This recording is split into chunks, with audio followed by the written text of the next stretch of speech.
Dios te salve María, llena eres de gracia, el Señor es contigo. Bendita tú eres entre todas las mujeres, y bendito es el fruto de tu vientre, Jesús. Santa María, Madre de Dios, ruega por nosotros pecadores, ahora y en la hora de nuestra muerte. Amén. La última vez, vi una página 7, ¿no? 7 y 8. 7 y 8. Sí. Pues he puesto hoy otra vez 8 y tiene que haber sido uno de 20. 7 y 8. Hay un 8 bis que debiera de continuar la anterior.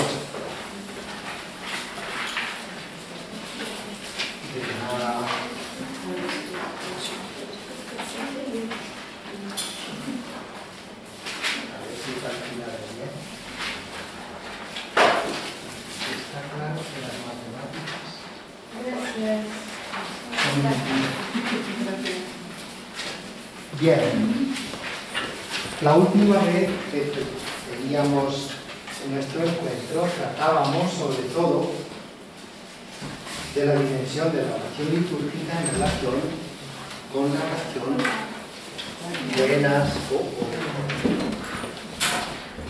en relación con la oración personal y con el sentido que esta liturgia, en cuanto que es oración de toda la Iglesia, por lo tanto de la comunidad cristiana, da su importancia y le da sobre todo una dimensión única y especial, que es la que no se mezcla ni se confunde con la oración personal que cada uno de nosotros puede hacer y puede siempre emprender como modo de organizarse en la propia vida espiritual, y más aún cuando por nuestro estado, nuestro modo de haber elegido una opción en la vida, esa oración personal tiene que ser siempre una dimensión ineludible para nosotros. Decíamos también que en esos casos y en esas circunstancias, esa oración va unida o tiene que tener en cuenta el valor que la liturgia nos aportaba para darle una dimensión que es creyente, en la cual predomina siempre la dimensión trinitaria, aunque en esa dimensión trinitaria concentremos nuestra atención en lo que es la esencia cristológica de esa oración. Decíamos también que en ese caso, y sin que nos alejemos demasiado ni nos despistemos del sentido que tiene la liturgia para nosotros, que en ella celebrábamos la alianza, nos hace vivir el dinamismo histórico de la alianza en la actualidad, en el hoy concreto de la vida de la Iglesia, que esto lo hace en esa dimensión sacramental en la cual el hombre que quiere participar y que se decide a participar de la salvación de Jesucristo adquiere mediante esta posibilidad una dimensión real en la cual la presencia, la participación tiene que ser activa. Decíamos que la presencia de los que celebran la liturgia, los sacramentos, los que participan en la oración de la Iglesia, en este caso hablábamos de la liturgia de las horas, no están como pueden estar los muebles de la Iglesia, sino con una participación activa, sobre todo porque introduce en esa dimensión de alianza compartida, en la cual las verdades cristianas que ahí se celebran y se hacen presentes invitan a orar, ya que en esa oración después haya una dimensión práctica concreta, o sea que actuemos en consecuencia con todo esto. Hablábamos también de cómo la fe en Cristo y sobre todo el hecho de ser por nuestro bautismo partícipes de la redención que Él nos ha conseguido en cuanto que es iniciativa de Dios, se une esta realidad a lo que somos como cuerpo de Cristo, como Iglesia que tiene una voz precisamente porque en esa voz se reconoce animada por el Espíritu Santo y eleva entonces esa voz que nace en el corazón de sus miembros, de los que forman ese cuerpo cuya cabeza es Cristo. Sale esa voz y eleva esa voz desde el corazón de todas las personas para que se transforme en alabanza, una alabanza que ya no es solamente algo puntual, sino una alabanza en la cual está implicada toda la vida personal de cada uno de nosotros o la vida de una comunidad. Decíamos también que ahí actúa el Espíritu Santo y hablábamos de este Espíritu Santo en la medida en la cual Él actualiza todo esto. Más aún cuando, recordando la celebración de la Eucaristía, decíamos que el Espíritu Santo está presente en la invocación que llamamos técnicamente oración epíclesis. Recordad que en la celebración de la Eucaristía que nosotros hacemos usualmente, tanto en la celebración que utiliza el canon romano, o el canon primero de los que tenemos actualmente en el misal, como en los otros tres que lo acompañan, siempre hay una doble invocación del Espíritu Santo. Una que es la que va a continuación del Sanctus, de las palabras que cantamos o rezamos, Santo, Santo es el Señor, y que en el momento de introducir el relato del memorial de la Eucaristía se invoca al Espíritu Santo para que convierta esos dones en el cuerpo y la sangre, es decir, que el pan y el vino se transformen.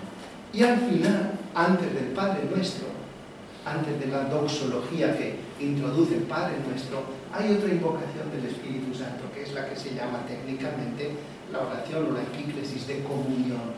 ¿Por qué? Porque ahí pide la transformación personal de cada uno de nosotros para poder participar dignamente de esa comunión en el cuerpo y en la sangre del Señor.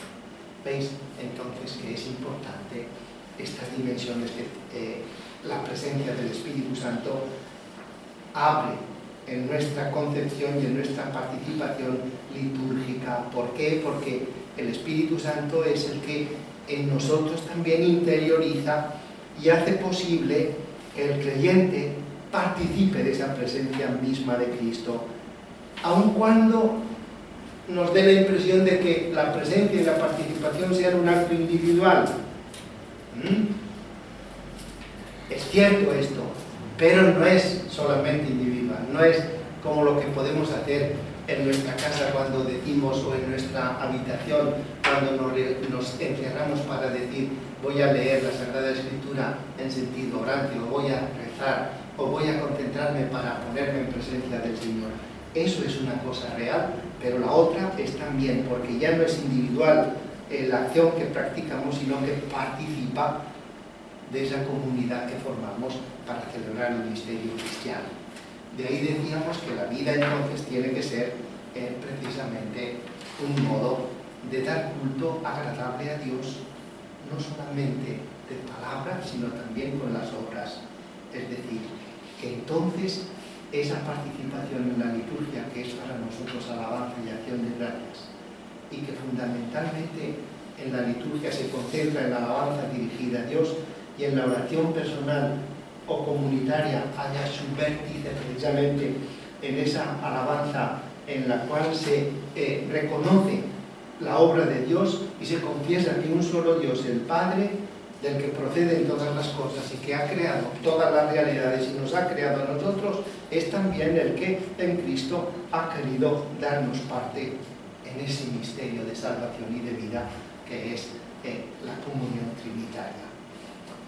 A partir de ahí, la vez pasada, introducíamos toda una serie de datos que nos hablan de los libros litúrgicos. Hablábamos de los sacramentarios, de los libros de órdenes, de los rituales, del breviario tal como estaba concebido en la antigüedad y que llega en esa evolución que tiene sobre todo un representante muy importante en el modo de establecer el orden de las horas litúrgicas que se celebran en San Benito y en la vida monástica que él organiza. Recordad que si él muere en torno al 547, a partir de ahí hay toda una evolución de la celebración de la liturgia de las horas, que siempre aparece como la voz de la esposa que se dirige a su esposo, y que esa voz es alabanza, oración e intercesión en nombre de toda la Iglesia dirigida a Dios. Hoy tendríamos que ver esto más específicamente en el sentido en el que se nos da a conocer toda esta realidad litúrgica con la ayuda de los textos, los libros litúrgicos que a partir del Concilio Vaticano II utilizamos en nuestras celebraciones. Ya en el esquema general teníais una indicación de todo esto.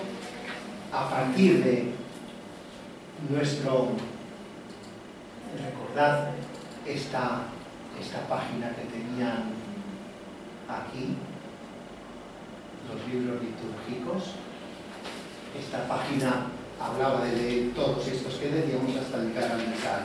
El misal en la época del Concilio de Trento, que termina en 1563 como fecha límite, y que a partir de ahí empieza, sobre todo por obra del Papa San Pío V, empieza toda una renovación de libros litúrgicos.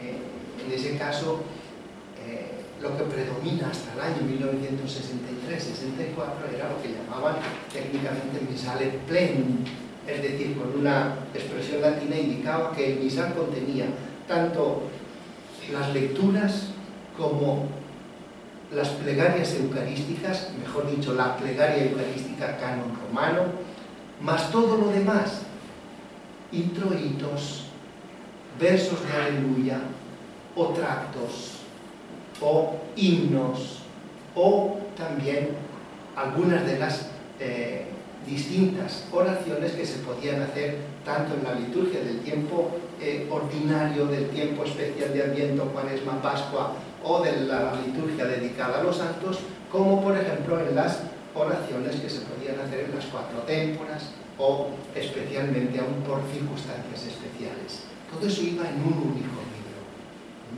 Este único libro contenía todo. Al lado de este libro único había antifonarios, contenía los cantos destinados a la misa, dedicados tanto al cantor o al coro. En este caso el coro no es solamente el coro que canta en una celebración eucarística, es también el coro litúrgico de una comunidad religiosa que tienen estos antifonarios para seguir la liturgia. Estábamos hablando también de estos órdenes y de los pontificales. Llegábamos a esta definición en la cual el misal contiene los elementos concretos de la celebración eucarística: oraciones, lecturas, cantos, orden de la celebración de la misa. Además, los rituales que tantas veces solo contenían los ritos realizados por los presbíteros, por los ministros celebrantes, además de lo que es el misal de la Eucaristía, por ejemplo, para el bautismo o para los demás sacramentos. Sacramento del matrimonio, sacramento de la unción de los enfermos, sacramento de la penitencia, etc. En ese sentido había. Y sobre todo, otro libro litúrgico que desde el Concilio de Trento se viene definiendo así como breviario, estaba dividido también en cuatro partes, especificadas según el esquema latino como partes de invierno, Giemalis, parte de primavera, Verna, parte del verano, Aestiva, o parte del otoño, Autumnalis. Esos cuatro han predominado hasta la reforma del breviario, que nosotros veremos, y que cuando tratemos de exponer el sentido de todo esto en la liturgia de las horas, lo veremos mejor. Bien, todo esto para después hablar de los libros litúrgicos del Vaticano II. Fíjense que aquí entra uno especial, que antes quizá no se seguía de esta manera, aunque también existía. El calendario romano, Calendarium Romanum, que se empieza a publicar oficialmente y con las distintas modalidades de la liturgia desde 1969, que ahora tienen, por ejemplo, no solamente en el calendario litúrgico de la Conferencia Episcopal Española, sino también que podemos tener, por ejemplo, familias religiosas como familia benedictina o franciscanos, o todos los que acumulan un propio especial y una tradición litúrgica consistente. O, por ejemplo, el calendario que utilizan en la liturgia mozárabe o en la liturgia ambrosiana que se celebra en el norte de Italia. Además de todo esto, hay un misal romano, los libros del oficio divino, un pontifical romano y un ritual romano. Estos 4 libros más el calendario son los principales. Otros tienen ya una dedicación más concreta, como es, por ejemplo, este dedicado a la comunión, es decir, el culto eucarístico fuera de la misa, o el orden de la penitencia, el orden que siguen las bendiciones. Después, a partir del 75, se publicaron el Graduales in Sex, que tiene también algunas partes, sobre todo cantadas, de lo que es el ordinario de la misa, el orden de la coronación de la imagen de la Virgen María, o también algunos otros rituales que entran dentro de lo que después explicaremos. Bien, a nosotros nos interesa hoy seguir, vamos a ver, lo que nos toca de estos libros del Concilio Vaticano II, que tienen presente en algunas de estas indicaciones que después veremos y que pueden controlarlo, por ejemplo, en cualquier forma que vean de los libros que utilizan en las celebraciones, que las comunidades o en las parroquias donde puedan estar se van a mover. Hay toda una serie de indicaciones que responden a la publicación de todo esto. El Papa Pablo VI, San Pablo VI, a partir del 14 de octubre, es desde 1964 el que creó este Consejo Concilium en latín para la aplicación de la Constitución Litúrgica Sacrosanctum Concilium. Y ahí hay documentos que figuran toda esta verdadera exposición de lo que son los textos litúrgicos típicos de la liturgia que depende de la Iglesia Católica Romana, sin que sea obstáculo para que existan también esas otras liturgias especiales, como hemos dicho, que son propias de la familia religiosa determinada, o de esta liturgia mozárabe o la liturgia ambrosiana que hemos recordado. Eso también se han renovado, también se han actualizado, pero siguen su propio camino. Aquí tenemos, sobre todo, el calendario, ya saben que es el orden diario de cada liturgia que nos lo da. Si hay que celebrar una fiesta, una solemnidad, una memoria, a veces indicado simplemente como memoria, siendo obligatoria. Por ejemplo, la de hoy es Santa Cecilia, las músicas y los músicos que tengan buen día de fiesta. Y sobre todo, porque a partir de ahí sabemos cómo ordenar tanto la liturgia de las horas como la celebración eucarística. Aparte de aplicar lo que son las lecturas propias y esto que ahora veremos. Y ahora soy un misal, ¿no? Sí, ahora diremos de este misal. El principal elemento de todo esto es el misal. El misal romano. Pero recordemos que ahora, a partir del Concilio Vaticano II, el misal romano ya no tiene las lecturas incorporadas en el único libro que se maneje. El misal romano tiene lo que son el introito, la colecta, la oración de las ofrendas, el verso que se dice de poscomunión y la oración final, más lo que es el ordinario de la misa, desde que las rúbricas marcan cómo hay que saludar, cómo hay que santiguarse, etcétera, qué es lo que hay que disponer, hasta el final de la celebración de la misa, cuando se dice podéis ir en paz. Con todo eso, después el misal se ordena según el tiempo litúrgico: Adviento, Cuaresma, Pascua, o mejor dicho, Adviento, Navidad, que termina con la fiesta de Pentecostés, y añadimos a esa fiesta, de Pentecostés, de Epifanía, Y añadimos a la fiesta de Epifanía el domingo del bautismo del Señor. Ahí termina el ciclo de Adviento-Navidad. Después hay un tiempo intermedio, unas semanas de ordinario, 3, 4, 5 semanas, depende de cuándo caiga la fecha de la Pascua, porque la fecha de la Pascua suele ser siempre la que decide los otros tiempos litúrgicos. Comienza la Cuaresma con todo el tiempo fijado. La Cuaresma termina con la misa crismal del Jueves Santo por la mañana. A partir de la tarde del Jueves Santo empieza el Triduo Pascual, y a partir del domingo de resurrección el tiempo de Pascua, los 50 días que terminan en Pentecostés. Después de ese tiempo sí hay fiestas solemnes, como son las de la Trinidad o la del Corpus Christi, o incluso al final de las semanas del tiempo ordinario, las fiestas que corresponden a Cristo Rey, por ejemplo, que el próximo domingo celebramos y que cierra el año litúrgico. Con lo cual ya hemos visto lo que es la estructura del misal.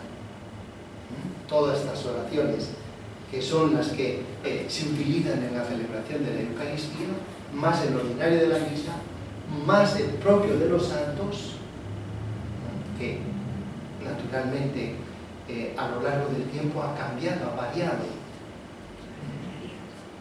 Hay quizá desde 1974, 75, cuando la segunda edición del misal romano, ahora estamos hablando, ya la que usamos habitualmente, de la tercera. Estamos hablando de una revisión de lo que era el misal que el Papa San Pío V había publicado después del Concilio de Trento, para poder ponerlo delante de nosotros con estas indicaciones en las cuales la oración, lo que se llama técnicamente la parte eucológica, es decir, las oraciones que se utilizan, ha aumentado y ha crecido notablemente, juntamente con los 80 prefacios que contiene el misal romano actual. No incluimos en estos 80 prefacios las plegarias eucarísticas para situaciones especiales que vienen tanto indicadas como 4 para la celebración de misas con niños, como para otras de tiempo de reconciliación o tiempo especial de reuniones de la Iglesia o de celebraciones determinadas. Entonces, ese aspecto que explica muy bien la ordenación general del misal romano, con las normas universales del año litúrgico, es el que nos da a conocer que el rito de la misa es tal cual nosotros lo hacemos. Si recuerdan también, hace unos años, antes de 1913, el Papa Benedicto XVI volvió a permitir el uso como variante litúrgica dentro de la Iglesia Católica Romana, la utilización del misal romano de San Pío V, según la revisión que el Papa San Juan XXIII, había realizado en 1962, para las personas que de alguna manera sentían un poco la nostalgia del antiguo rito romano. No crean que porque se permita uno u otro hay que enfrentarlos y hay que oponerlos. No, litúrgicamente son dos formas diversas, no opuestas, de la misma tradición litúrgica romana occidental. No hay más que decir. El que sienta nostalgia y quiera celebrar según el rito latino puede hacerlo tranquilamente, pero sin pensar que el misal de Pablo VI es un misal herético. No, eso es mentira, eso es toda una acusación tendenciosa que no merece la pena ni siquiera tener en cuenta. Así que, en cuanto al misal romano, tenemos esto. Y fíjense que cuando se habla de que ya no es un misal plenario, misale plenum, que decíamos antes del propuesto por el concilio de Trento, es porque ya no tiene nada más que la parte eucológica y el orden de la misa.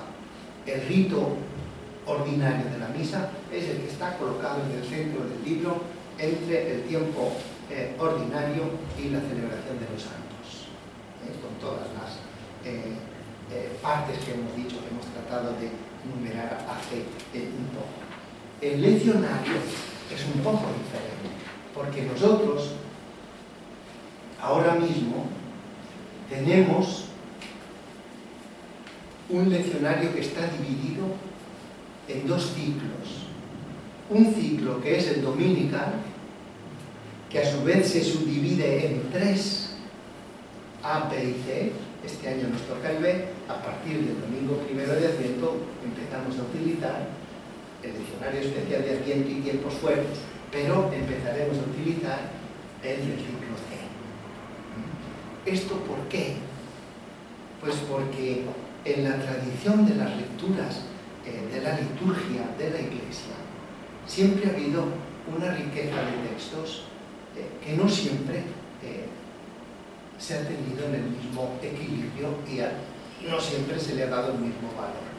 El misal plenum que decíamos antes del Concilio de Trento lo redujo a las lecturas que estaban puestas al lado de cada uno, y de hecho en ese misal solo se hacía la lectura de la epístola y la lectura del Evangelio, con algunos versículos de Salmo como canto interleccional o exposición del tracto cuando en el tiempo no se podía decir aleluya o no se utilizaba algunas de las celebraciones especiales, pero era simplemente un ciclo único anual, ¿no? Con una lectura bien del Antiguo Testamento, bien de las lecturas no evangélicas del Nuevo Testamento, y con el Evangelio distribuido ordenadamente a lo largo del año. La nueva revisión de este leccionario que hemos dicho, que fue publicado en 3 volúmenes, el texto latino oficial, entre los años 70 al 72, después ha sido revisado, después ha sido también estructurado de una forma mucho más clara, y ha dado lugar a este ciclo trienal para los domingos, A, B y C, ciclo bienal para las lecturas del tiempo ferial, y en este tiempo ferial hay un año par y un año impar, con el propósito de que tanto en las celebraciones dominicales como en las celebraciones feriales y de los santos se pueda proclamar toda la Sagrada Escritura entera. Que este es el objetivo. Y de esa proclamación de la Sagrada Escritura entera se pueda dar participación a todo el pueblo fiel de Dios. Esto es lo que cuenta, y por esto se ha retomado todas las lecciones que contiene el leccionario de la misa en esta enorme exposición y en esta amplitud que tiene en los dos ciclos, el ciclo trienal dominical o el ciclo bienal para los días feriales o las celebraciones feriales. Esto es importante porque nos da a conocer a todos nosotros esta riqueza de la Sagrada Escritura. Yendo a otro de los libros que hemos dicho que tienen su importancia, el que está bajo la sigla de Oficio Divino, que nosotros desde esta publicación oficial del Oficio Divino a partir del 71-72 también hay aquí algunas indicaciones que hacer, porque estas referencias al Officium Divinum, bueno, no sale aquí en alguna de las partes, esta saldrá. Tienen que tenerlo por aquí. Eso, la liturgia de las horas. Liturgia de las horas, publicada oficialmente en esos años, que nosotros tenemos en los 4 volúmenes que utilizamos habitualmente. ¿Por qué se llama liturgia de las horas? Porque el término breviario, si recuerdan, era un modo de referirse al libro litúrgico de las horas canónicas cuando, a partir del siglo XIII, se fue difundiendo y se fue llevando a cabo por las órdenes mendicantes que no tenían una estabilidad como las órdenes monásticas, sino que iban a un sitio u a otro según las necesidades y según los puntos donde lo solicitaban actuar, y era más fácil llevarlo así, de tal manera que entonces el breviarium era una abreviación de lo que era el salterio, de lo que era el antifonario y de lo que era el himnario. 3 libros grandes. ¿Han visto alguna vez alguna celebración en coro monástico? Cuando tienen estos libros cantorales, quizá ya no se hace normalmente, habitualmente. Bueno, hubo un tiempo que lo hemos hecho, También teníamos el libro grande, lo que es el salterio y el antifonario, y estos en el atril, el facistol, que se llama. Facistol es un atril con 4 caras, que se podía circular y girar. En cada una de esas caras estaba colocado uno de estos libros. Y seguíamos el texto ahí, porque es letra grande, teníamos mejor vista. Entonces podíamos cantar el salmo, lo hacíamos en lengua latina, porque esos breviarios y esos salterios después ya no se han producido en esos tamaños grandes.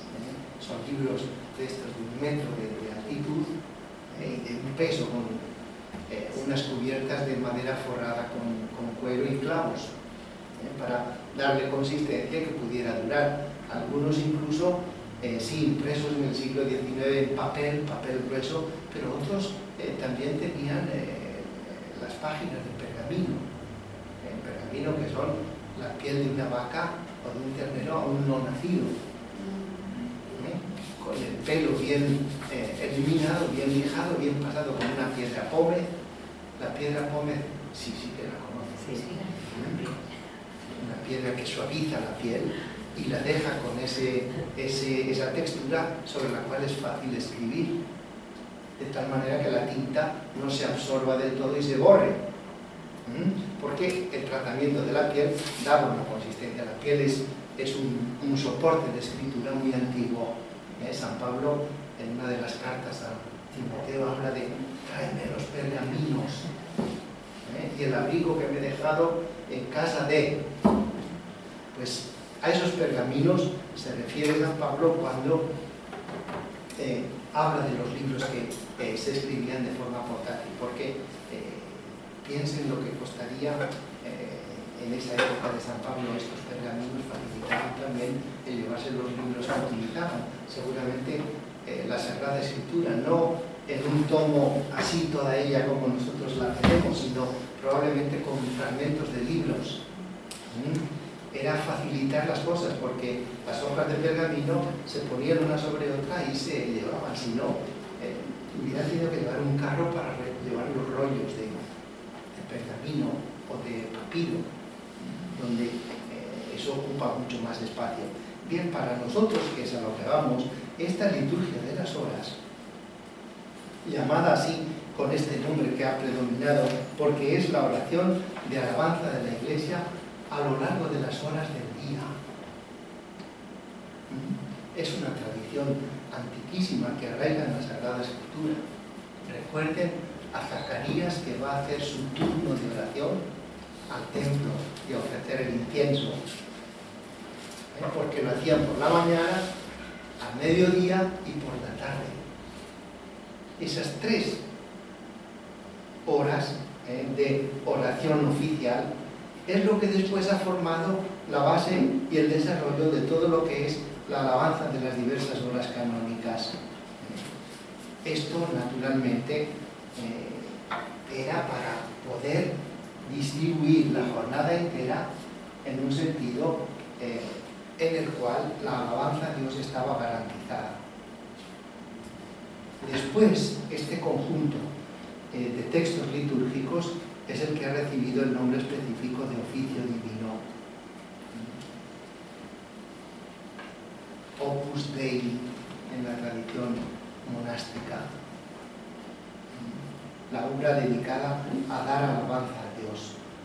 Y sobre todo, en la reforma que hemos dicho de esos años 72-73, ha sustituido al concepto de breviario que se daba antes al libro, sobre todo, con el cual uno se podía mover. Actualmente, la liturgia de las horas, ya saben que tiene 4 volúmenes.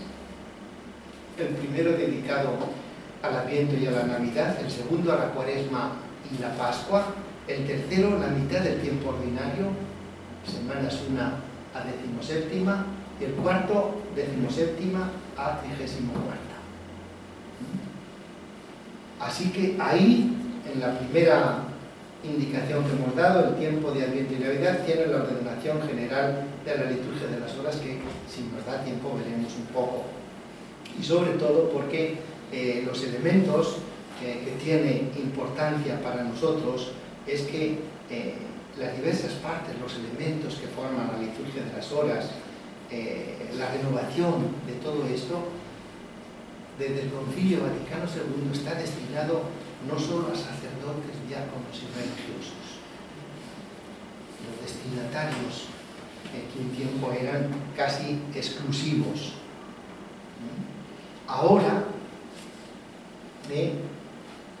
esto se ha ampliado un poco porque en el pasado sacerdotes, diáconos y religiosos con votos solemnes tenían obligación de recitarlo bajo pecado mortal. O sea, era un mandato expreso en el nombre de la Iglesia y por eso se exigía esa coherencia. Ahora esto se ha extendido y se propone a toda la comunidad cristiana, religiosos, laicos, sacerdotes, etc. Y sobre todo porque con la distribución de esta liturgia de las horas se daba mucha importancia a la celebración comunitaria de las liturgias de las horas, especialmente, esto es lo que se ha difundido más en la comunidad cristiana entre laicos y los que no son religiosos, como decimos, o sacerdotes y diáconos, especialmente la celebración de laudes y vísperas. La oración de la mañana, la oración de la tarde.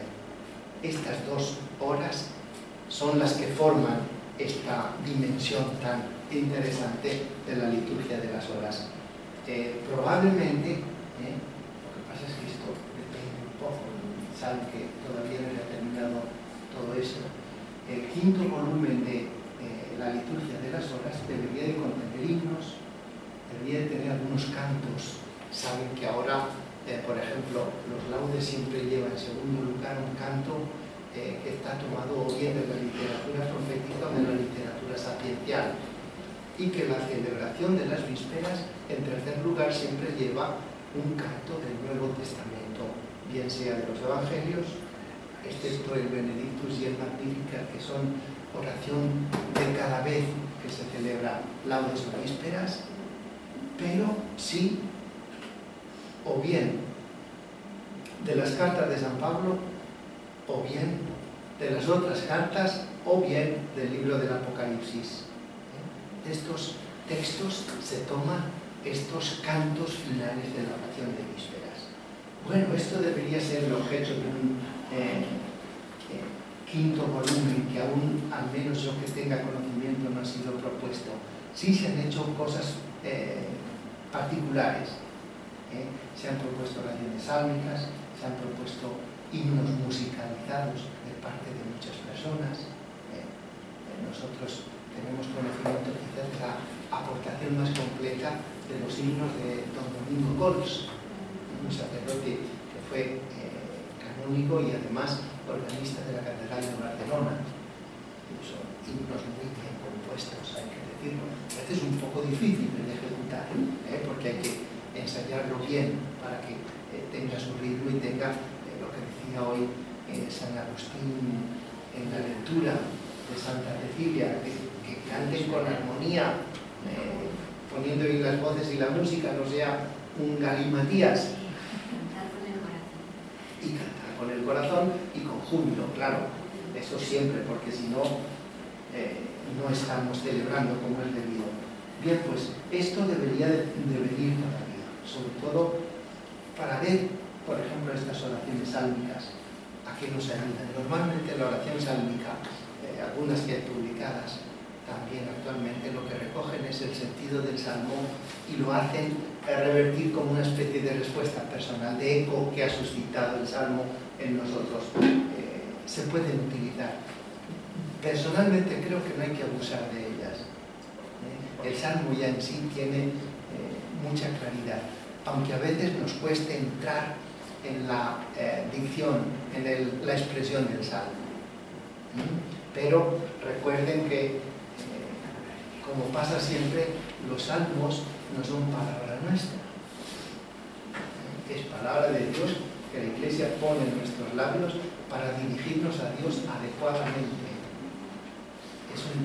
Cambia un poco la concepción de la cosa. Es decir, nosotros podemos hacer oraciones bellísimas, pero siempre serán nuestras, según nuestra sensibilidad o según el momento en el que nos encontremos. La oración de la Iglesia es la oración que ella quiere que nosotros realicemos y celebremos para hablarle a Dios con su misma palabra. Es la mayor dignidad a la que podemos participar y llegar.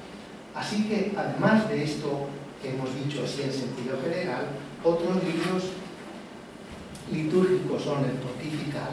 Cuando hablamos de pontifical, quiere decir que nos estamos refiriendo al modo en el cual el ministro, que es el obispo, en los sacramentos en los cuales el sacerdote puede celebrar también, el sacerdote es también ministro, es el modo con el cual el obispo y el sacerdote celebran esos sacramentos. Y por eso tenemos el ritual de la confirmación, el ritual de la ordenación del diácono, del presbítero y del obispo, el ritual para instituir acólitos y admitir candidatos al diaconado, al presbiterado, etcétera, etcétera, con todo lo que eso significa, el ritual de la consagración de vírgenes, el ritual de la bendición de un abazo o de una abadesa, que son ritos diversos y son siempre puntos y referencias en las cuales, en algunas de ellas, por ejemplo, los ministerios instituidos para el lector, el acólito, etcétera, han desaparecido otros dos ministerios que existían antiguamente y que había que recibirlos todos. El de hostiario, hostiario quiere decir el que abre la puerta, ostium en latín. Este era el que abría la puerta y el que cuidaba de la iglesia, y el exorcista, que ahora es algo reservado a alguien que el obispo especialmente designa para que actúe en la diócesis desde ese punto o desde este ministerio. Esto significa entonces que para estos ministerios, así como el subdiaconado, no hay ya un ministro exclusivo como era el obispo, sino puede hacerlo el ordinario del lugar, por ejemplo el superior provincial o el abad de una orden religiosa. Los candidatos pueden ser también laicos o que permanezcan tales, pueden ser nombrados para todo esto. Lector, lectora puede ser una persona que no tiene ningún tipo de voto ni de consagración religiosa, excepto la del bautismo, que no es poco. Y lo mismo decimos en estos otros rituales en los cuales hay también toda una serie de elementos que tener en cuenta. Este pontifical comprende también estas bendiciones o entronizaciones de un abazo o de una abadesa, que en la antigüedad, sobre todo en los monasterios, tenía casi el rango de una ordenación episcopal. Basta recordar. En el monasterio de las Huertas Reales de Burgos, la abadesa tenía jurisdicción pastoral. De tal manera que las hermanas benedictinas Filipinas tendrán quizá más experiencia de esto, de tal manera que la abadesa de este monasterio utilizaba un báculo pastoral para dar a entender la dignidad a la que podían llegar, y sobre todo el ejercicio de un ministerio que era considerado así en la Iglesia. Además de todo esto, hay rituales de bendición, del óleo de los catecúmenos y enfermos y de la consagración del crisma, que se hace en esa misa crismal del Jueves Santo. Hay un ritual de la dedicación de la iglesia y de la consagración de los altares. Hay un ceremonial de obispos, que es uno de los últimos promulgados por el Concilio Vaticano II. Y este ceremonial de obispos, pues, tiene también su peculiaridad, Siempre tiene textos eucológicos que son muy interesantes, sobre todo porque, recuerden, el obispado es la culminación del orden sacerdotal. Si ahora, en la actualidad, en la presencia, lo que es vigente en todas las tradiciones de la Iglesia, el orden sacerdotal, el orden presbiteral es un grado, el orden episcopal es la culminación y, por lo tanto, la plenitud del orden sagrado. Esto tiene que ver con este ceremonial de los obispos, porque describen estos ceremoniales tanto la tradición litúrgica de la Iglesia como la continuidad con esos órdenes que decíamos antes, que proceden de la Alta Edad Media y que han transmitido también una experiencia litúrgica que se remonta a la antigüedad, a la tradición litúrgica de Hipólito, o algunas de las oraciones que se conservan en el libro de la Didache.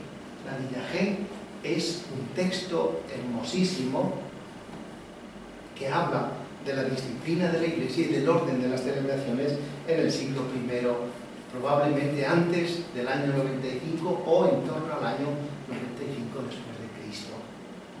Esto es interesante, así que ahí tienen también una indicación de todo esto, la presidencia del obispo, lo que significa la misa pontifical, lo que es la misa en las estaciones, por ejemplo, en el tiempo de Cuaresma, donde se hacían en distintas iglesias de la diócesis, las celebraciones diversas del año litúrgico que destacan, por ejemplo, por su especial servicio a la catequesis del pueblo cristiano, o, por ejemplo, la celebración de los sacramentos presidida por el obispo, el valor de los sacramentales, de algunas de estas actuaciones. Y después viene también una consideración que es propia de otros aspectos de la edición de los libros litúrgicos y los llamados rituales. ¿Qué es un ritual? Pues antes era un libro único, ahora son fascículos. Los han visto cuando hayan tenido en la mano un ritual del bautismo o un ritual de la iniciación cristiana de adultos o un ritual de la confirmación o un ritual de la penitencia o un ritual del matrimonio, etcétera, etcétera. De la profesión religiosa, sí, también. Hasta ahí llega. Los importantes y los más destacados de todo esto los tienen ahí: bautismo de los niños. Esto es quizá el ritual del bautismo más novedoso, porque ya no es el ritual de bautismo general dedicado a los adultos que existía antes, sino más bien adaptado a los niños, subrayando una cosa: se bautizan en la fe de la Iglesia y se bautizan también en la fe de los padres y de los padrinos.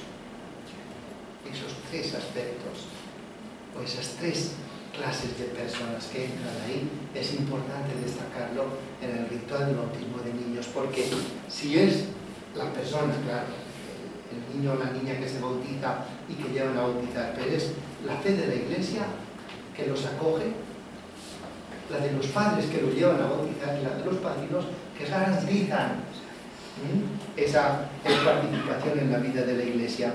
Y ahí también pues hay toda una evaluación positiva, tanto del tiempo de la celebración, que debería ser principalmente el domingo y en presencia de la asamblea, para que se destaque este aspecto. Es la asamblea de la Iglesia la que recibe al niño que se bautiza y la que acoge también a los padres y a los padrinos.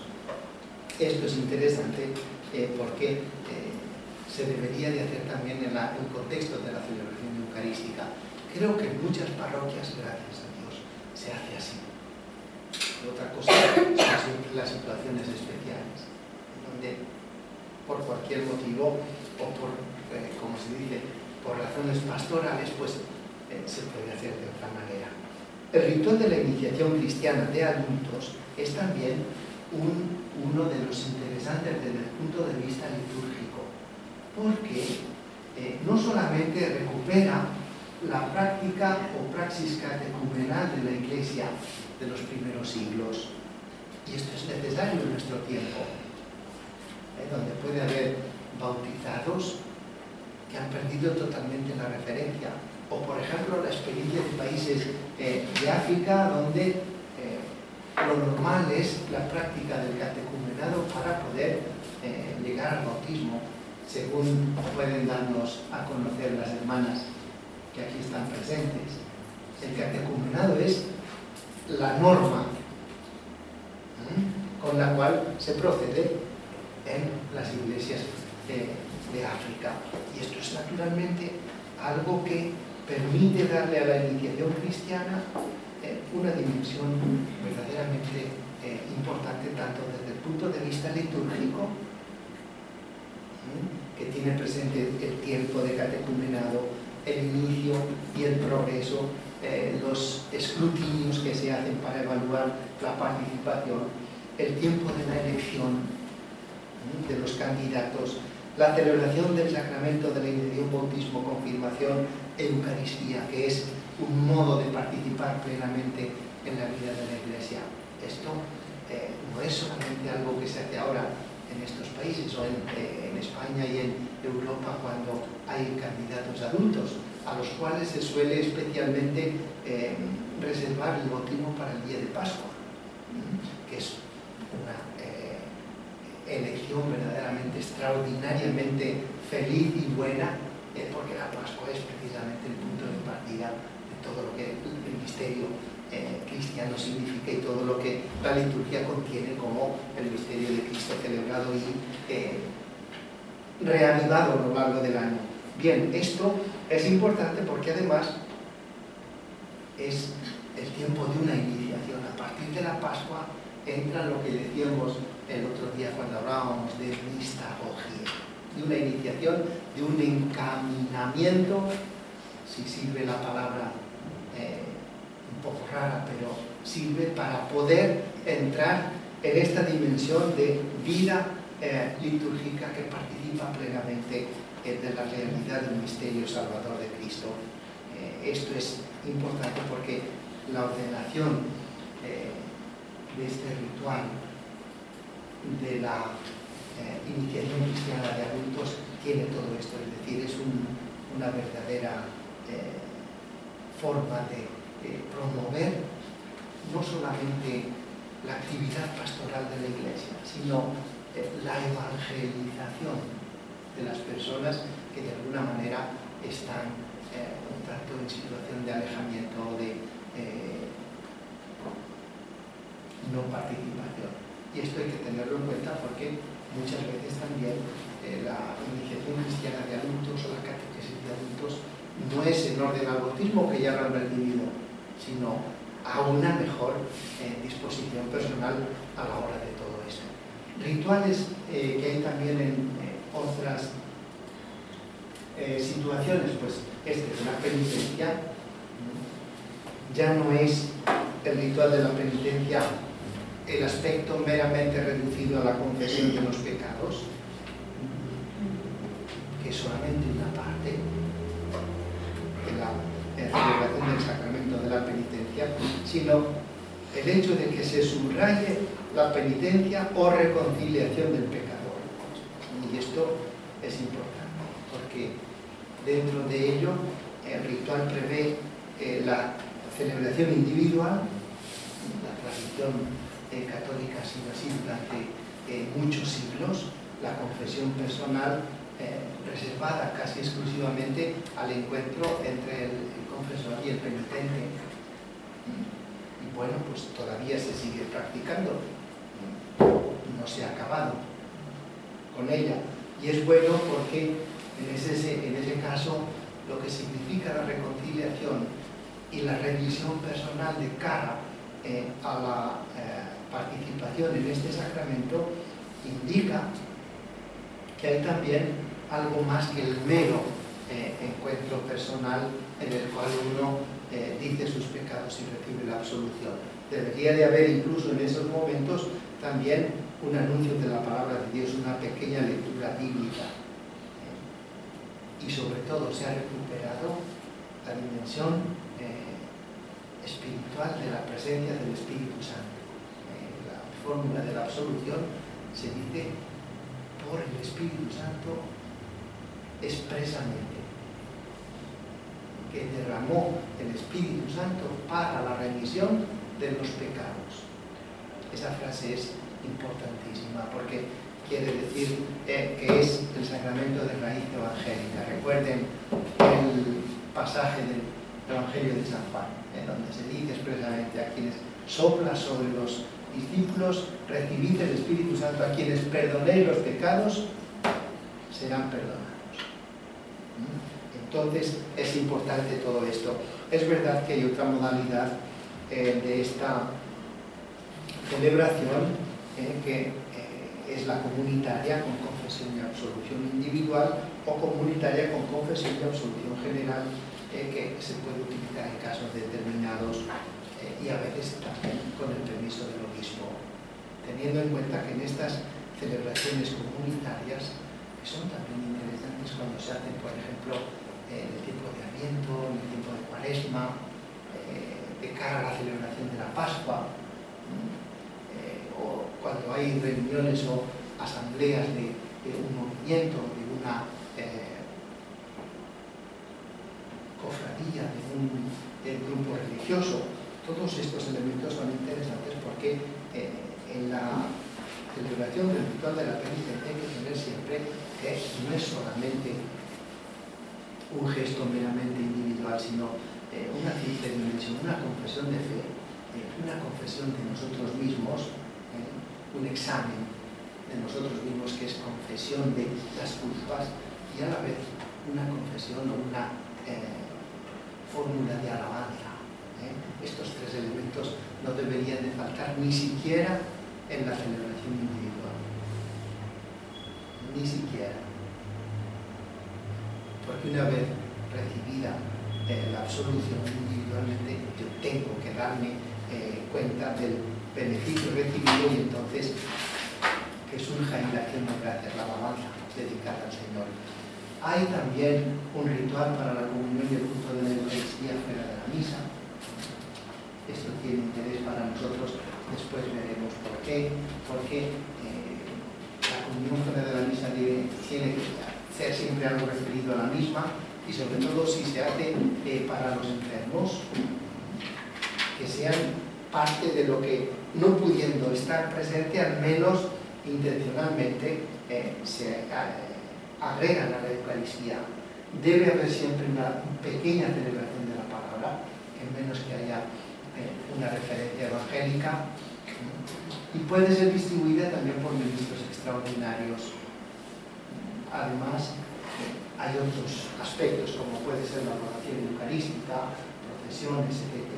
El ritual de matrimonio es otro de los puntos en los cuales se ha mantenido bien la estructura del rito precedente, pero se da un relieve muy importante en el cual también está presente la invocación del Espíritu Santo a lo que es la oración de bendición solemne sobre los esposos. Saben que en el matrimonio ministros del sacramento son los esposos. El sacerdote no es más que un testigo cualificado, como lo son el padrino y la madrina. ministros son ellos, porque ellos son los que expresan el consentimiento y aceptan ese consentimiento.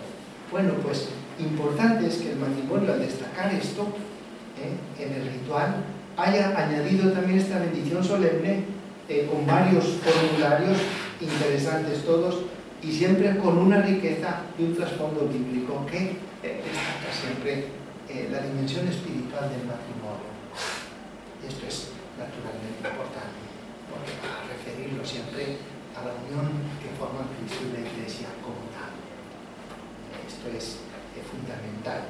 Hay también una unción y pastoral de enfermos, un ritual también muy interesante que se basa sobre todo en el texto de la Carta de Santiago. Recuerden, cuando dice, si alguno está enfermo, llame a los presbíteros de la Iglesia para que oren y sea ungido. Esto es interesante. Se puede celebrar también comunitariamente. De hecho, en varias parroquias he visto y he presenciado también la celebración con ancianos, no en un peligro de muerte inmediato, sino con achaques de diversas formas y de diversos tipos, porque cuando los años aumentan también las dificultades de la salud, pues se celebra esta unción de los enfermos en la Iglesia. Hay un ritual de la profesión religiosa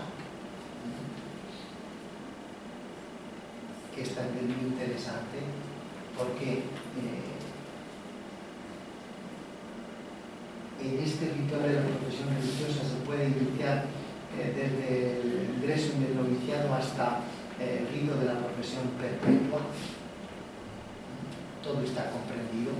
Durante el tiempo en el que la profesión temporal está en vigencia, se puede hacer también la renovación anual o bianual, como a veces en algún instituto lo hace, siempre en el contexto de la celebración eucarística. Y esto es importante porque, recuerden, la profesión religiosa no es un sacramento.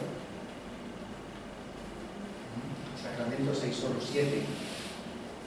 Esto es parte de la liturgia de la Iglesia, que precisamente para darle un carácter más litúrgico, en el sentido de oficial para toda la Iglesia, se hace dentro de la Eucaristía.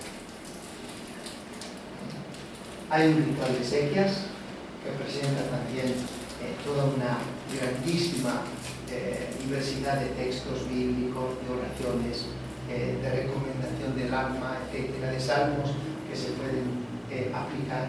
Hay un bendicional, que es el que constituye todo este aspecto del ritual romano ya como conclusión, y que ha sido aumentado y ha sido también renovado precisamente para que se pueda utilizar en beneficio de los fieles y según las necesidades del tiempo.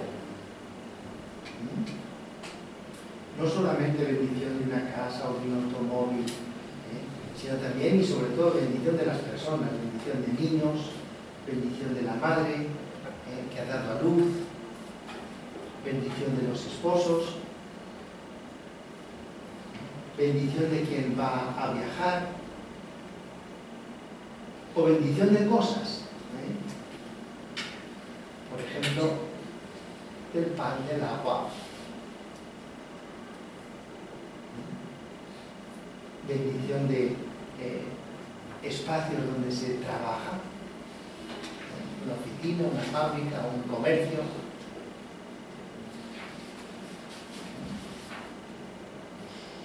Bendición de los edificios sagrados.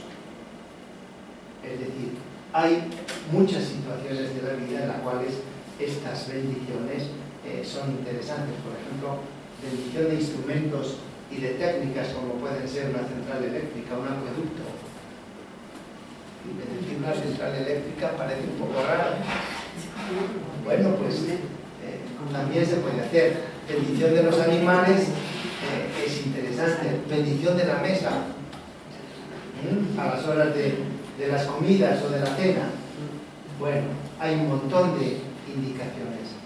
tienen también aquí una serie de puntos que hablan de el criterio de estos usos litúrgicos y pueden darnos a conocer los libros que utilizamos en la celebración de la liturgia.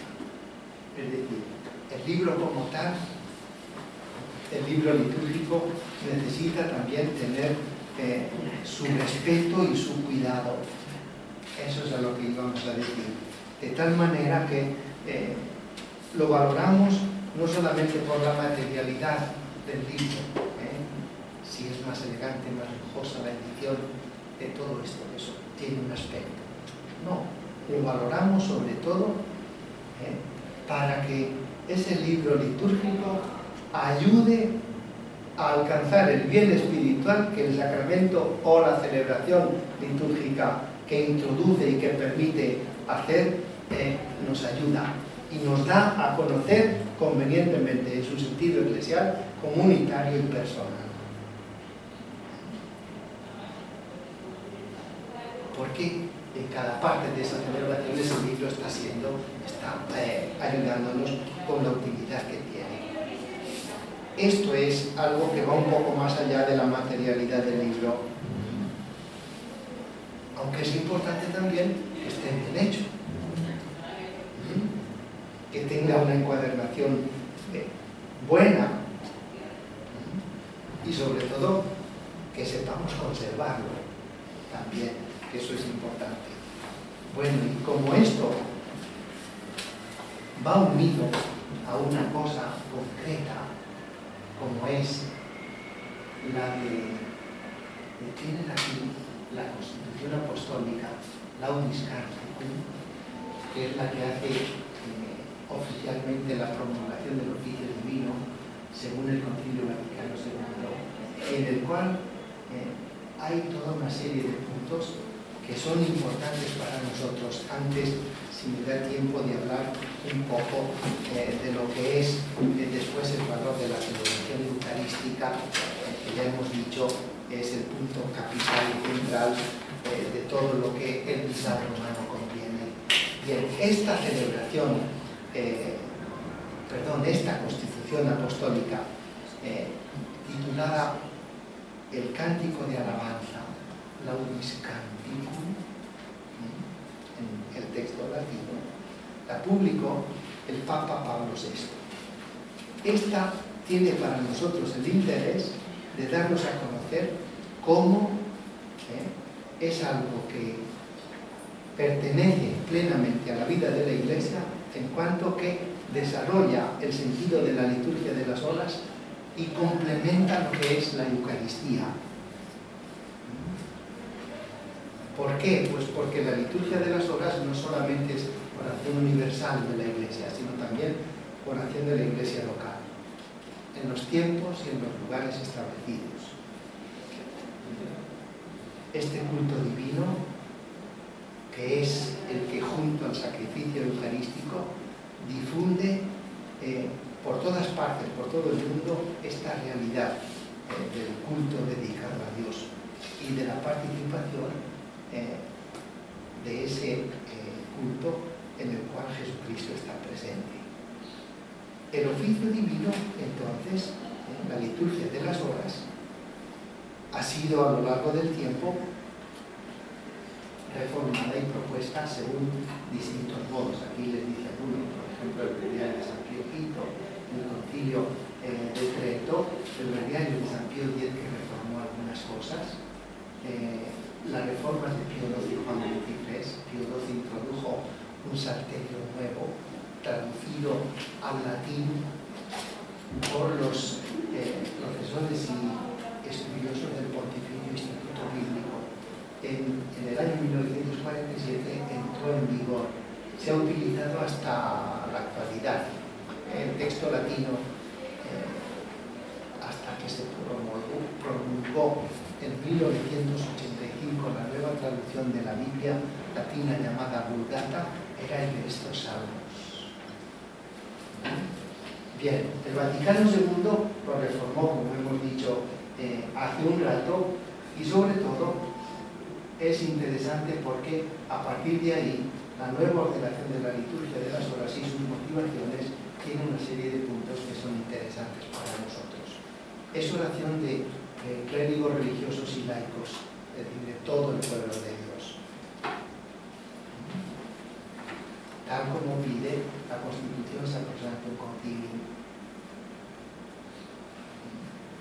Es la santificación de la jornada. Las horas canónicas pueden adaptarse, sí, a las diversas horas del día, teniendo en cuenta las condiciones en las cuales la vida humana se desarrolla, pero teniendo en cuenta que esas horas lo que pretenden es precisamente la distribución de una oración de alabanza dirigida a Dios en nombre de la Iglesia a lo largo del día. Fundamental de esta oración litúrgica son los laudes y las vísperas, como hemos dicho. Es un aspecto importantísimo de todo ello. En la reforma del Concilio Vaticano II fue suprimida la hora de prima. Antes la distribución era siempre los matines o la hora de celebración nocturna. Después los laudes, la hora de prima, la hora de tercia, la hora de sexta, la hora de nona, se hacían todas. Después venía la oración de vísperas y a continuación las completas, que eran los 7 puntos o las 7 distribuciones del día para darle siempre este aspecto de santificación de toda la jornada. Bueno, como parte fundamental han quedado laudes y vísperas. El oficio de lectura tiene su nota especial de ser oración nocturna o oración matutina. Se tiende a que sea la oración antes del amanecer. Los laudes siempre se deberían de rezar con el día ya visible, con la luz del día. A veces, quizá nosotros, sobre todo en invierno, nos toca rezarlos de noche, pero bueno, es el amanecer. Es el amanecer. El oficio de lectura y la hora intermedia, sobre todo el oficio de lectura, ha pasado a que se pueda celebrar en cualquier momento del día. De hecho, muchas comunidades lo hacen por la tarde. En lo que concierne a las demás horas, la hora intermedia ahora prácticamente se ha reducido solamente a 1 hora. En las comunidades religiosas y de clausura no, deberían de hacer las 3. Tercia, sexta y nona. Hay distintas posibilidades, aunque es verdad que la variación se reduce a 1 sola hora. Los salmos complementarios para sexta o para tercia o para nona son siempre fijos. Es un modo de santificar la hora del día. La variedad de textos que el oficio ofrece está de acuerdo con esta riqueza que puede alimentar la piedad y el alimento de la oración personal. Esto es interesante también para nosotros. De nuevo decimos que la liturgia es la base de esa otra dimensión espiritual en la cual personalmente uno tiene otra dimensión que no sea la estrictamente comunitaria. Hay muchas situaciones en las cuales esta oración de los salmos puede mejorar. Por ejemplo, si nos fijamos en los títulos que ponen de los salmos, la antífona, que suele ser siempre el resumen concentrado del salmo. Al lado de esto, el breviario a veces pone una cita de Nuevo Testamento, del Evangelio, de alguna de las cartas de Pablo o de las demás cartas católicas, o también de alguno de los padres. Es interesante porque nos ayuda a concentrar la atención. También es interesante el silencio que se puede introducir en la celebración, o incluso la monición que habla del salmo. Las oraciones sálmicas que recogen el eco de los salmos son todo normas que se han podido hacer a lo largo de esta renovación querida por el Concilio Vaticano II. Y una de las principales cosas de esta es que el Salterio como tal se ha distribuido no en una semana sola, con esas 7 horas que decíamos antes. Esto viene del tiempo de San Benito. Él hizo esta distribución de los 150 salmos a lo largo de una semana. Ahora no hay 4 semanas. Y en 4 semanas se da un repaso a todo el Salterio. Bueno, es interesante porque esto es sobre todo parte de la tradición que nos ayuda a nosotros a entender toda esta tradición de la Iglesia que ha ido cristalizando a lo largo del tiempo, y a nosotros nos ofrece también todo esto. En los laudes, especialmente y en las vísperas, han sido añadidos los cánticos nuevos que hemos dicho, tomados de los libros del Antiguo Testamento o del Nuevo Testamento. Han aumentado también las lecturas, les han dado una orientación temática a esos fragmentos que leemos, han mejorado mucho las lecturas de los padres y de los escritores eclesiásticos que se hacen en la hora de la liturgia de las horas o matines. Esto ha sido siempre para nosotros importante, por cuanto ha dado también una orientación espiritual que está arraigada en la vida de la Iglesia. Y para esto también se ha introducido en laudes y vísperas la oración del Padre Nuestro. ¿Por qué? Antes no se hacía. Después tenía otra estructura, es verdad, porque el himno se rezaba al final de los salmos, etc. Y cuando se hacía el responsorio se terminaba con la oración y la bendición, y bastaba. Ahora se hace antes de la oración del Padre Nuestro. Bueno, es para recalcar que esta oración de la Iglesia es sobre todo una oración hecha por Cristo, con Cristo y en Cristo. Es el que nos enseñó el Padre Nuestro. Esto es interesante para nosotros. Bien, aquí tienen muchas de estas indicaciones. Nos interesa también a nosotros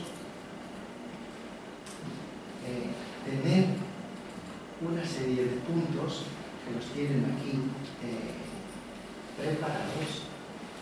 Están a partir del Catecismo de la Iglesia Católica sobre lo que significa la Eucaristía. Bien, hay una serie de puntos que son importantes. No crean que la Eucaristía es algo que nos inventamos en la actualidad. Es parte también de lo que la historia de la celebración de los sacramentos en la Iglesia quiere decir. Hay una teología que es amplísima y profundísima, y esto es lo que nos interesa a nosotros destacar. La teología, o si quieren, la profunda convicción que hay en la celebración de lo que es la Eucaristía como sacramento. Y no solamente yo se lo puedo decir, no, la legislación de la Iglesia lo considera así. Fíjense, algo tan poco alegre o tan poco dado a excesos como puede ser el Código de Derecho Canónico. En el canon 1407 dice así: la Eucaristía es el corazón y la cumbre de la vida de la Iglesia, pues en ella Cristo asocia a su Iglesia y todos sus miembros a su sacrificio de alabanza y acción de gracias, ofrecido de una vez por todas en la cruz de su Padre. Por medio de este sacrificio derrama las gracias de la salvación sobre su cuerpo, que es la Iglesia. No podemos decir más. Así que esto es interesante porque nos obliga o nos pone en camino para comprender la celebración, lo que llamamos misa, Eucaristía, Sagrada Comunión, en la cual celebración hay toda una parte de introducción, de canto, de liturgia de la palabra, de liturgia eucarística, de fracción del pan, de memorial, de sacrificio. De resultado de todo esto, cuando decimos la presencia de Cristo hace que ese sea el Santísimo Sacramento. Interesante también todo esto, y que además esto se dé en la asamblea litúrgica que hace el memorial o que vive el memorial de la pasión, el santo sacrificio, la santa liturgia, la comunión, la santa misa, como frecuentemente la invocamos.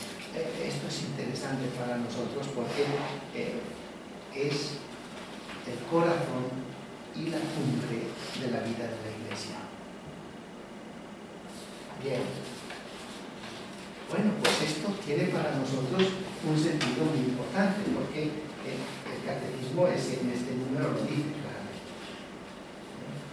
Y retoma elementos. Esto no lo tienen todavía, pero lo tenemos que subir a la página web. La Eucaristía es fuente y culmen de toda la vida cristiana, porque es la que nos abre no solamente a la participación en el bien espiritual de la Iglesia, es decir, en Cristo mismo, nuestra Pascua, sino que es el que nos da la comunión de la vida divina y la unidad de todo el pueblo de Dios.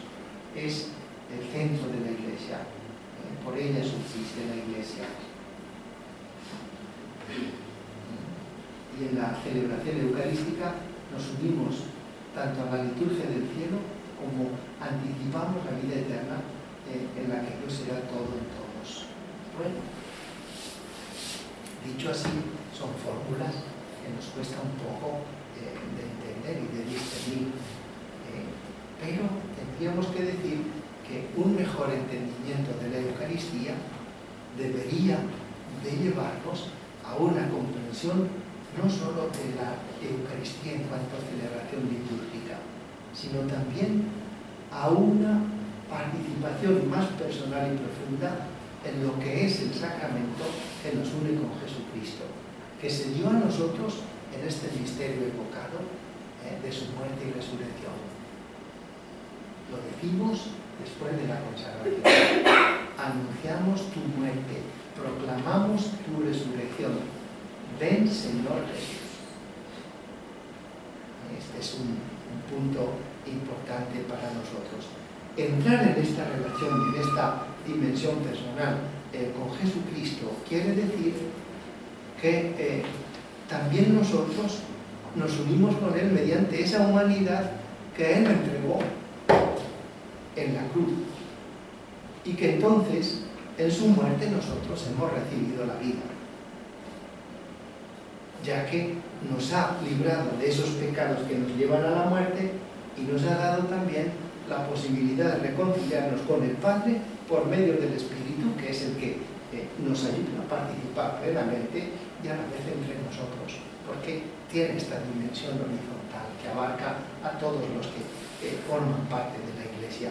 Esto es algo que también aparece ya en la liturgia elemental que nos transmite la última cena, o el recuerdo de la última cena, el memorial de la última cena que San Pablo propone en el capítulo 11 de la primera carta a los Corintios, cuando dice: haced esto en memoria mía.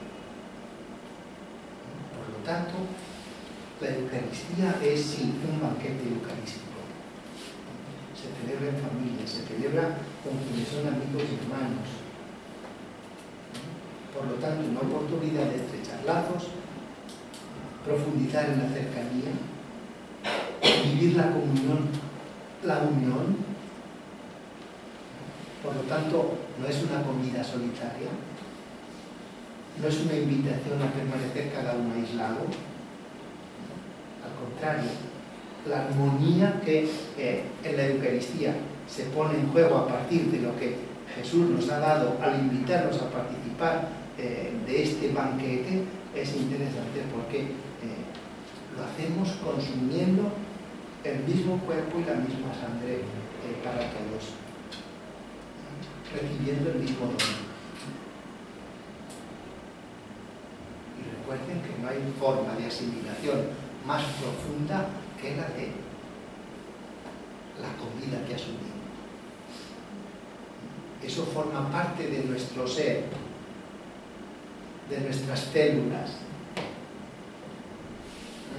Es interesante que después esta asimilación de Cristo no tenga las consecuencias necesarias.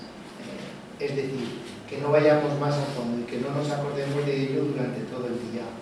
Y que no nos demos cuenta de que esto que decimos al tomar el pan y el vino y al participar y recordar el sacrificio de Cristo es algo interesante para nosotros como llamamiento a esta participación plena.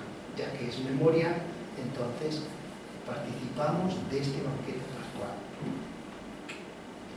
La invocación del Espíritu Santo es interesante porque nos hace revivir la última cena, nos hace recordar y actualizar el valor de la muerte y de la resurrección de Cristo, del ofrecimiento que Él hace al Padre.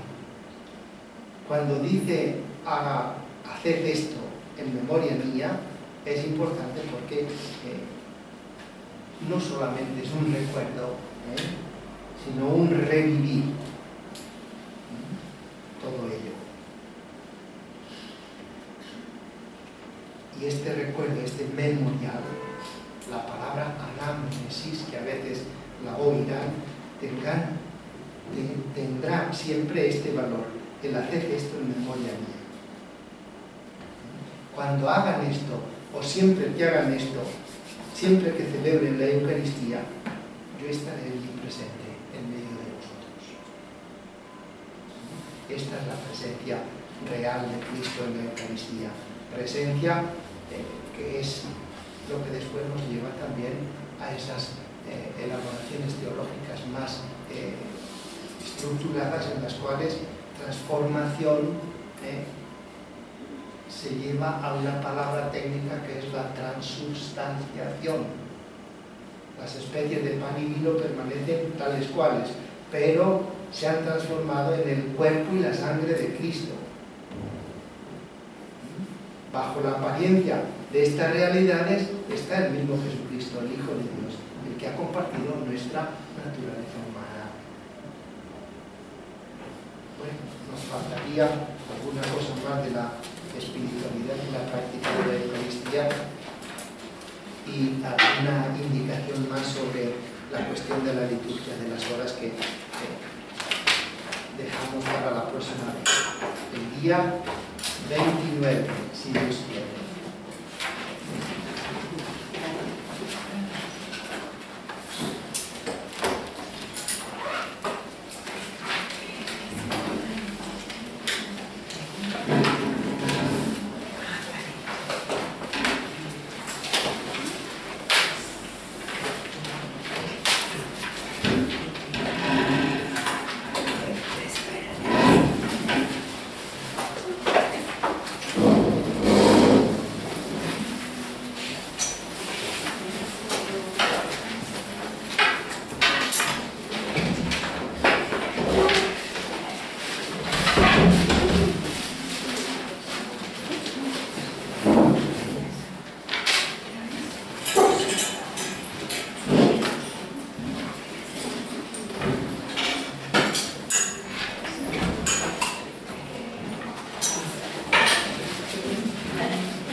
Esta estará para que piensen un poco. Ya, es que como veo estas tan específicas y estas, yo digo, no sé si que te pueden coger algún otro tipo de material, además del nuestro, o Pueden utilizar el diccionario de liturgia, lo pueden utilizar tranquilamente. Vale, gracias. No hay ningún problema. Gracias. Al contrario, ojalá puedan servirse de él. Ah,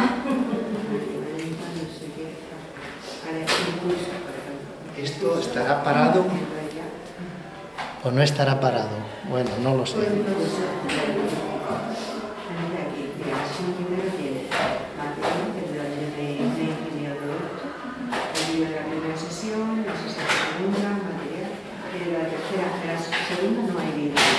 Pero en la tercera sí, está el vídeo y el material. Y ya dentro del material, pues, sacan todo esto, el tema del estudio de trabajo personal, que se puede dejar, que se puede imprimir todo eso.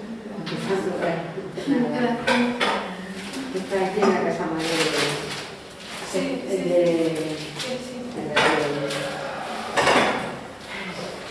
franciscana de la Purísima de la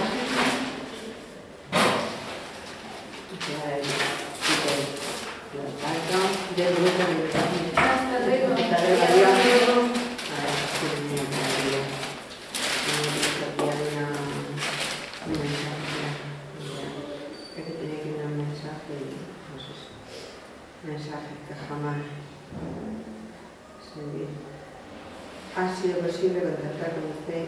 No ha sido posible contactar con usted para enviar el sector por favor, e indique la referencia. Hace 14 minutos no ha sido posible, son las 6:04 minutos. ¿Cómo? Porque estaba San Marta en el...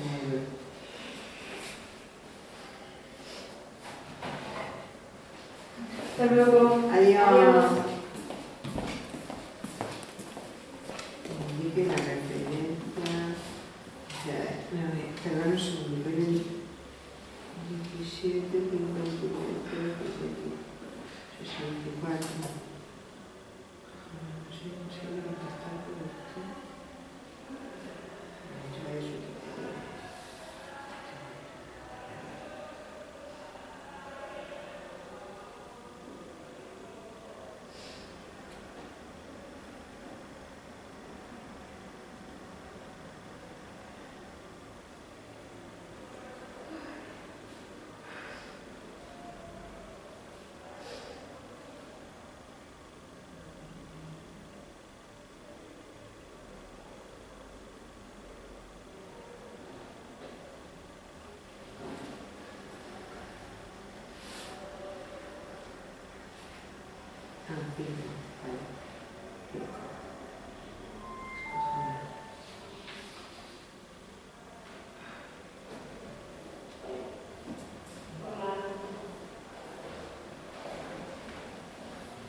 Pero